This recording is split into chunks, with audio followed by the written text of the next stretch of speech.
Good evening, I'm Nadia Jani and you're watching AnewZ. Let's see your headlines. The Israeli Security Cabinet has approved a new military plan to take control of Gaza City.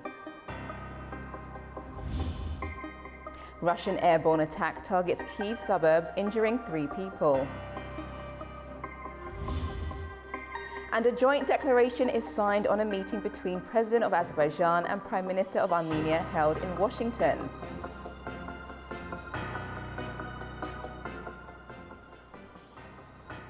The Israeli Security Cabinet has approved a new military plan to take control of Gaza City. The move follows Prime Minister Benjamin Netanyahu's comments about plans to expand operations across the Gaza Strip. Israel is set to take control of Gaza City after its Security Cabinet approved a new plan in the early hours of Friday, a significant escalation in its nearly 2-year war with Hamas. The move comes just hours after Prime Minister Benjamin Netanyahu said that Israel intended to take full military control of the Strip, but not govern it. We intend to, in order to assure our security, remove Hamas there, enable the population to be free of Gaza, and to pass it to civilian governance. That is not Hamas and not anyone advocating the destruction of Israel. Israeli troops will prepare for a new ground offensive in Gaza's north while issuing evacuation warnings to civilians to move. Netanyahu's office says aid will be provided to those outside combat zones, but aid groups warn conditions are already catastrophic and options for safe displacement are few. A full takeover would reverse Ariel Sharon's 2005 withdrawal of the territory and signal a dramatic new phase of the war.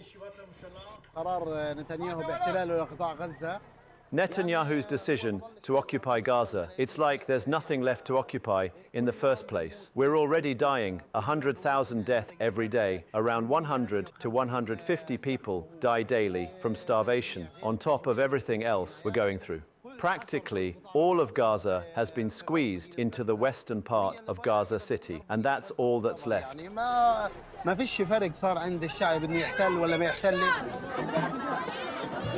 Meanwhile, humanitarian agencies warn that Gaza is on the brink of starvation.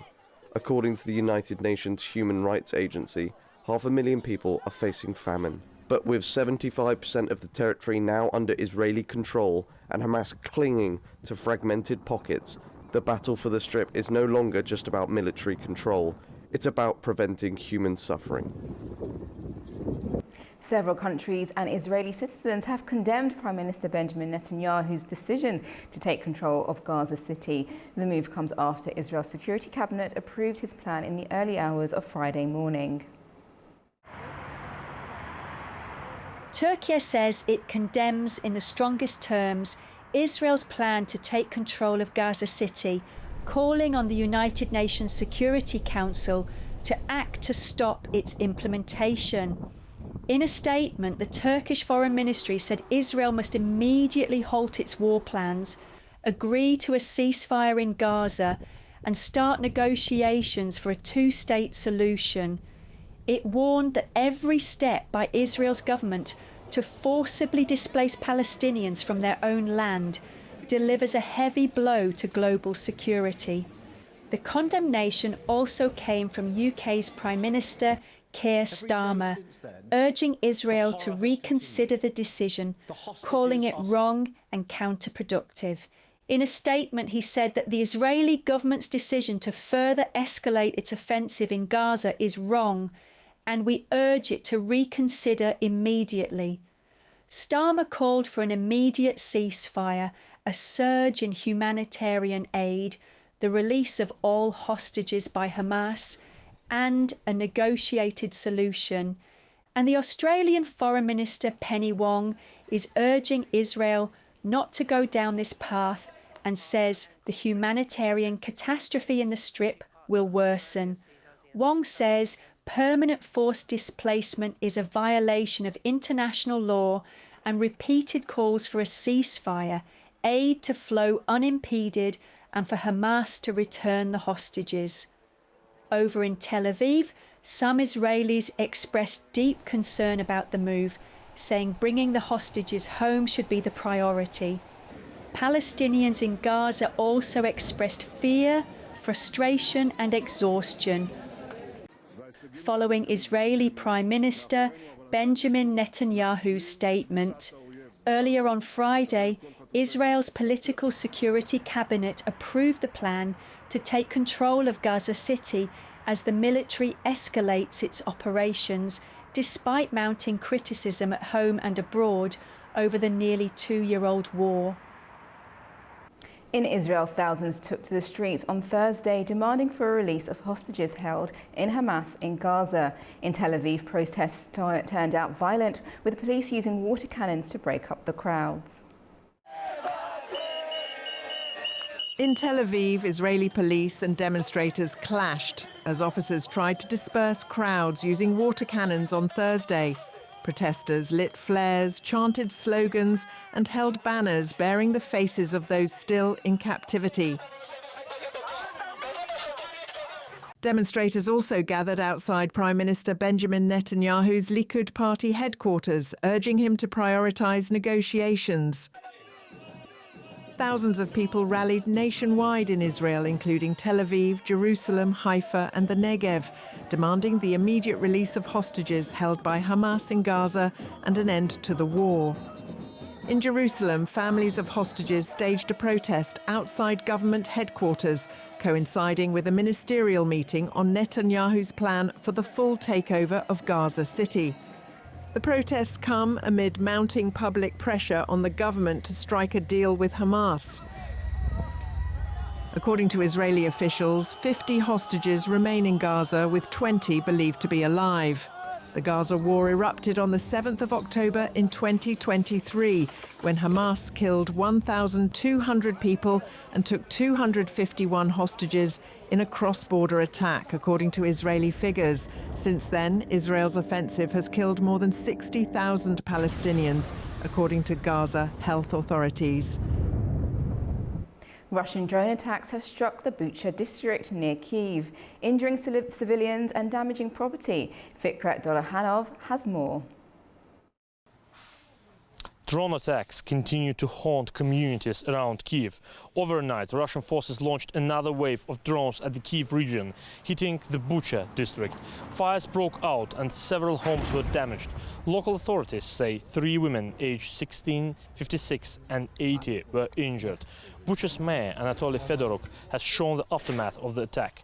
In the town, 7 private houses and a kindergarten were left with varying degrees of damage. Thankfully, there were no fatalities, but emergency services, police and utility workers remain on the scene, clearing debris and assisting residents. Meanwhile, disturbing new evidence has emerged from the early days of Russia's occupation of Bucha.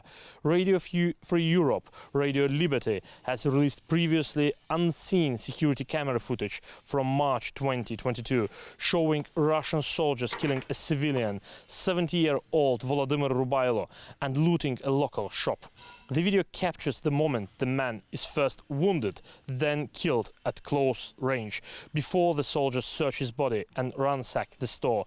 The outlet has named the alleged perpetrator as Sergeant Vladimir Borzunov of Russia's Air Assault Regiment. While Borzunov denies his personal involvement, he does indeed admit that Russian soldiers were responsible for the killings in Bucha. On the diplomatic front, the United States has again called on both Ukraine and Russia to step up efforts to end the war. State Department spokesperson Tammy Bruce says President Trump remains focused on bringing the conflict to an end and is prepared to use America's economic leverage to push forward negotiations.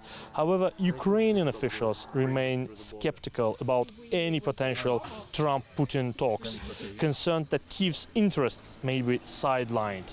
Finally, President Zelenskyy has admitted in comments to The Telegraph that liberating all occupied territories by military means may not be fully realistic. He says Ukraine is prepared to consider a ceasefire along the current front line, though he insists there can be no international recognition of Russia's claims to seized land, as Ukraine's constitution forbids any change to the country's territorial integrity. The situation remains tense, with the human cost of this conflict ever present for both the people living near the front line and those still seeking justice for the crimes committed in the early days of the invasion.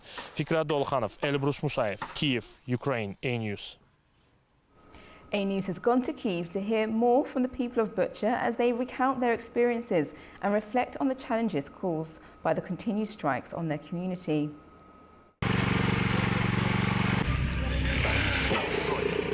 Drone attacks have once again shattered the calm in Bucha, a town near Kyiv still haunted by the horrors of the 2022 occupation. Overnight strikes damaged several homes and a kindergarten, injuring 3 women.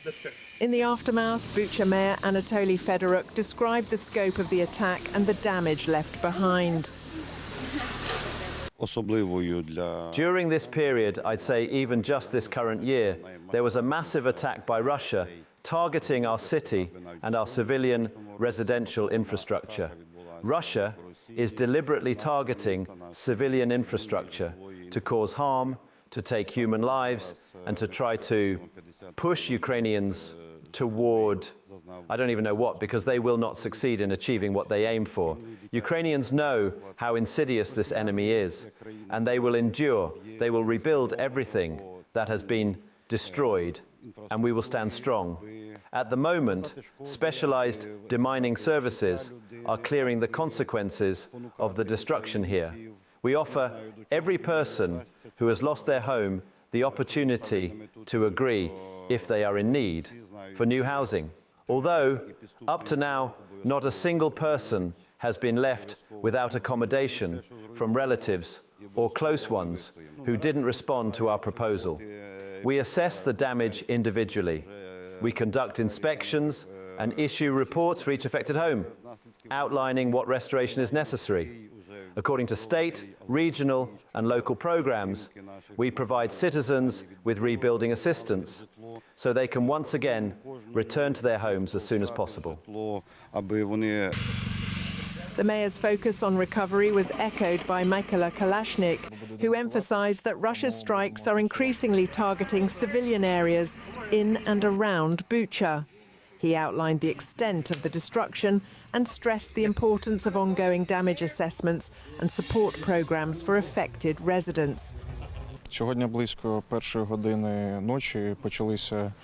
around 1 a.m, another round of shelling began across the Kyiv region. We understand that most of the targets are heading toward the capital, and the goal of the military political leadership of the Russian Federation is clearly to strike the capital and the facilities located there.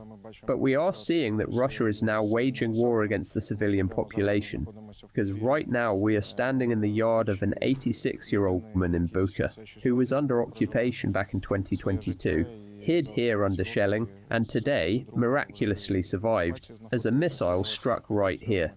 About 50 other properties in the area have also suffered total or partial destruction due to the blast wave. A commission is currently working to conduct the necessary inspections. It is already clear that 3 of these buildings cannot be saved and will have to be dismantled. We will document this, and support will be provided from both the local and regional budgets. There are compensation programs in place. 3 such programs operate across the country. That's the first step. The second step is providing direct support right now, setting up temporary housing, especially for those without family or relatives, where they can stay while their home is being rebuilt. For long-time residents like Yuri Bukovsky, the renewed attacks bring back memories of past horrors that have never fully faded. He recalls what life was like when Russian troops first arrived in Bucha. You see, they came from Nenadivka. I saw a vehicle with the letter Z on it. I asked my wife, "What is that?" She said she didn't know either. Then they turned around and went back toward Yestrymshchina. That's our district. They had self-propelled artillery. SAU, positioned on a side street here. There's a street nearby where they stood and fired at Hostomel. In the morning, a tank came from that direction to the intersection. It stood there all day. Then it drove back. And we were running back and forth hiding. Me, Yana Zagarika, and my daughter. There were 3 of us. Then my wife left. She couldn't take it anymore. Well, we had to hide however we could. What else could we do? What could I do with empty hands? Alone. Fight. Number. We survived somehow. My grandson brought supplies. He had a store, 2 stores. He brought everything to me. They took the kids and left. We stayed. Today, Yuri and others are staying once again. But now they're fighting not with weapons, but with resilience. As emergency crews remove debris and authorities work to provide shelter and compensation, the people of Bucha continue to rebuild what war has repeatedly tried to tear down. Despite the ongoing threat, Bucha stands not only as a site of devastation, but as a symbol of survival and determination. Russia has launched 5 Shahid attack drones on an oil depot owned by Azerbaijan Sokha in Ukraine's Odessa Oblast overnight. The strike sparked a fire and damaged a diesel pipeline, seriously injuring 4 Sokha employees. Investigators say the depot was the main target. It's the second strike in a week on Azerbaijan-linked energy facilities in Ukraine after a gas station near Olivka was hit. Law enforcement warn that Sokha sites remain at high risk, with pro-Russian media calling them legitimate targets.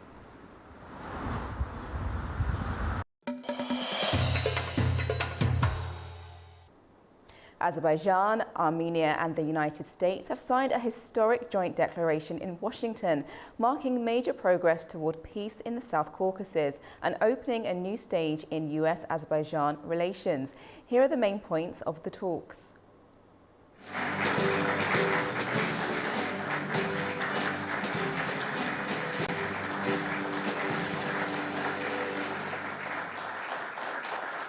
US President Donald Trump has hosted high-level peace talks with the leaders of Azerbaijan and Armenia at the White House in what is being hailed as a breakthrough for the South Caucasus.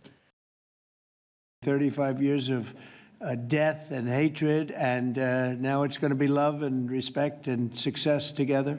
The discussions included both separate and trilateral meetings, culminating in the signing of a joint declaration under the framework of the Trump Route for International Peace and Prosperity Summit. As part of the agreements, the United States and Azerbaijan signed a memorandum of understanding to establish a strategic working group tasked with preparing a strategic partnership charter.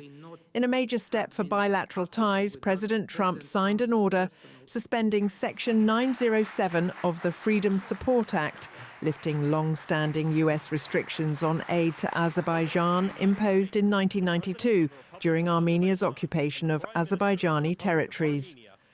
On the Armenia-Azerbaijan peace agenda, the parties submitted a joint appeal to the OSCE to dissolve the Minsk group and agreed on constitutional changes in Armenia to remove territorial claims against Azerbaijan. Another key element of the deal is the creation of a special transit corridor, which will allow Azerbaijan full unhindered access to its Nakhchivan region. The US and Armenia agreed to launch the Zangezur corridor with President Trump as its guarantor, a goal Azerbaijan successfully secured. In his remarks, President Trump praised both leaders for their commitment to stop all fighting forever, open trade and travel, normalize diplomatic relations, and respect each other's territorial integrity. Today, historic day, also because we bring peace. President Trump brings peace to Caucasus, and we're grateful for that. And I'm sure that Armenia and Azerbaijan will find courage and responsibility to reconcile, and also the people will reconcile. We will turn the page of standoff, confrontation, and bloodshed, and provide bright and safe future for our children. So I'm very happy because Today we're writing the great new history. And once again, Mr. President, thank you for all what you are doing for us, for our region, and for the whole world. President Aliyev's message was echoed by Armenian Prime Minister Nikol Pashinyan, who emphasized the broader global significance of the agreement. This is a great deal we've achieved today. This is a success for our countries and for our region, and a success for the world, because a more peaceful region means a safer world. This is peace through strength in a nutshell. Mr. President, today's great achievement is yet another testimony to your global leadership and your legacy as a statesman and a peacemaker on the world stage.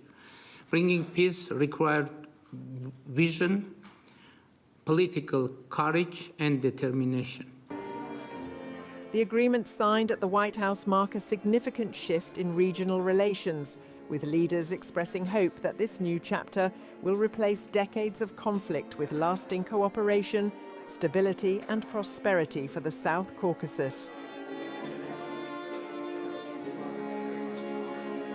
On Thursday, President of Azerbaijan, Ilham Aliyev, met with US President Special Envoy Steve Witkoff in Washington during his working visit to the US.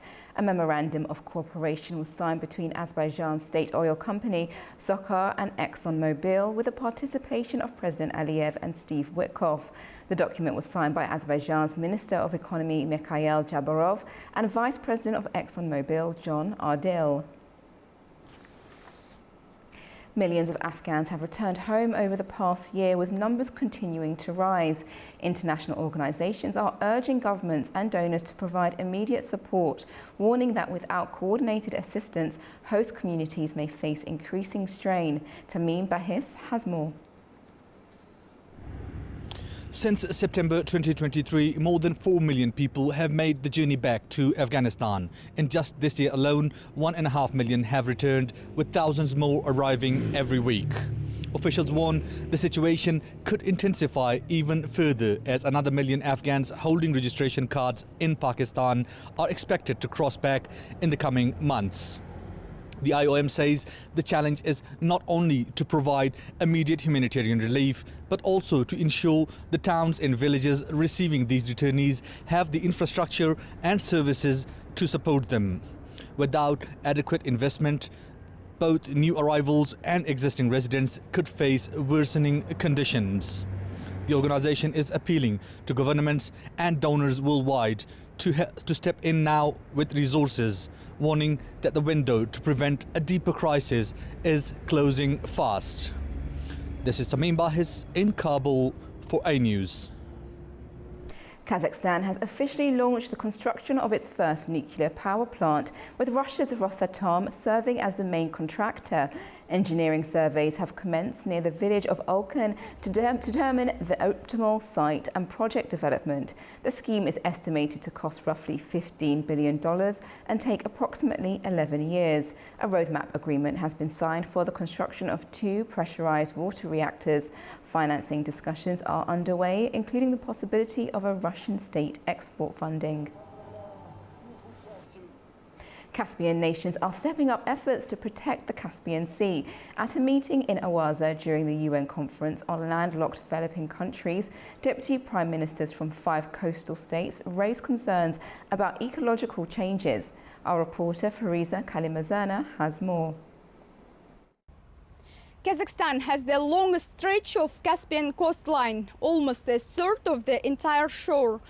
We are in Aktau, the regional capital of Mangostau, where the scale of the sea's retreat is hard to ignore. Huge areas that were once underwater are now completely dry. And according to the National Hydrometeorology Service, the Caspian's current water level is minus 29 meters, based on the Baltic Height system. The shallow northern part of the sea, shared by Kazakhstan and Russia, is suffering the most. A drop like this has not been seen since 1977. And in the last 15 years, the water surface in Kazakhstan's part of the Caspian has shrunk by more than 7%. Marine life is also at risk. Sturgeon numbers have plummeted by 90% over the past 40 years.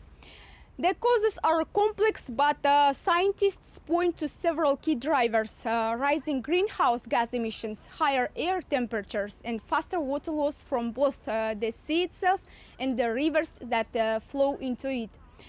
This is made worse by increasing demand for water in farming, industry and city infrastructure, which puts even more pressure on river systems. About 130 rivers flow into the Caspian, but the Volga plays the biggest role. It provides over 80% of the sea's annual inflow, around 270 to 300 billion cubic meters of water. But decades of industrial development and water infrastructure projects along the Volga may have reduced the amount of water that actually reaches the sea. Environmental experts are calling for a joint review of the Caspian's water balance and for long-term cooperation between all the countries that share this sea. Because the Volga flows through Russian territory and the Caspian is a shared basin, scientists say active international cooperation is essential, not only at a technical level, but through political dialogue as well. As concerns grow, international organizations have joined the Save the Caspian Sea movement. It was launched by Kazakh ecologist and legal expert Vadim Ni. We met him in Almaty before traveling to Aktau, and here is what he told us.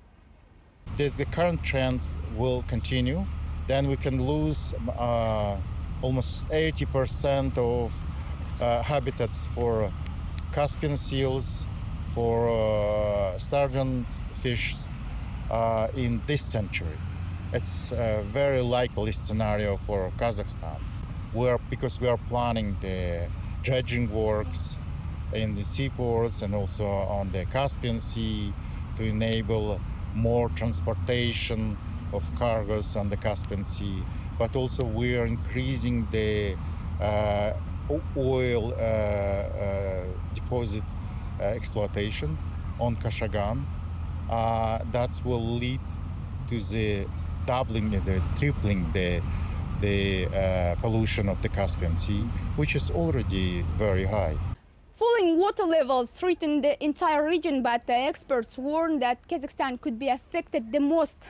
Some are already comparing the situation to the Aral Sea crisis, where years of environmental decline caused major damage to nature and human health. Many also question the effectiveness of the Tehran Convention, signed in the early 2000s. Most of its decisions have not been put into action. And just recently, President Tokayev brought up the Caspian issue again during a speech at the United Nations Regional Center in Almaty. It was another call from Kazakhstan to the global community, urging the world to help protect the largest enclosed body of water on the planet before the damage becomes irreversible. From Aktau, Kazakhstan, Fariza Kalimurzina, AnewZ. That's all we have for you now. Thank you for watching and stay tuned to AnewZ.